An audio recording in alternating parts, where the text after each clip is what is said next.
अस्सलाम वालेकुम प्यारे बच्चों, कैसे हैं आप? मैं तो बिल्कुल ठीक हूँ अल्हम्दुलिल्लाह, और उम्मीद करती हूँ आप भी खैरियत से होंगे। आज मैं आपको कहानी सुनाऊंगी प्यारे प्यारे छोटे छोटे चिक्स की। एक दफ़ा का जिक्र है, मौसम बहुत खूबसूरत था और मदर डक अपने प्यारे प्यारे चिकन्स के साथ सैर कर रही थी।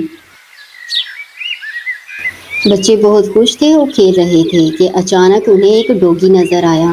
डॉगी देखकर बच्चे बहुत खौफजदा हो गए और अपनी मामा के पीछे छुप गए।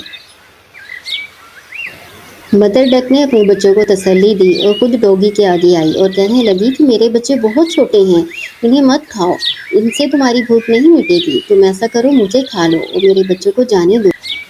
मदर डक ने डॉगी को अपनी बातों में उलझाए रखा, यहाँ तक कि उसके बच्चे सेफली दूसरे किनारे पहुँच गए। जब मदर डक ने ये देखा तो वो खुद भी उड़कर दूसरे किनारे पर चली गई।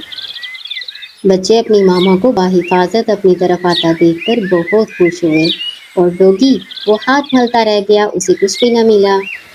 मदर डक ने अल्लाह का बहुत शुक्रिया अदा किया और अपने बच्चों को लेकर अपने घर की तरफ चल पड़ी। कहानी से हमें सबक मिलता है प्यारे बच्चों कि हमें अपनी मामा का बहुत ख्याल रखना चाहिए, उनकी हमेशा बात माननी चाहिए, उनकी बहुत ज़्यादा इज्जत करनी चाहिए और उनकी खिदमत भी करनी चाहिए।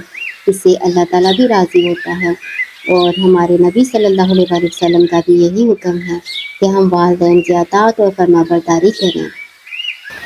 हमारे वालिदैन अल्लाह ताला की बहुत बड़ी नेमत हैं, हमें इस नेमत की कदर करनी चाहिए। ये हमारी हिफाजत करते हैं, हमें परवरिश करते हैं, हमारी हर ज़रूरत की चीज़ हमें मुहैया करते हैं। अल्लाह ताला हमारे वालिदैन को हमेशा सलामत रखे।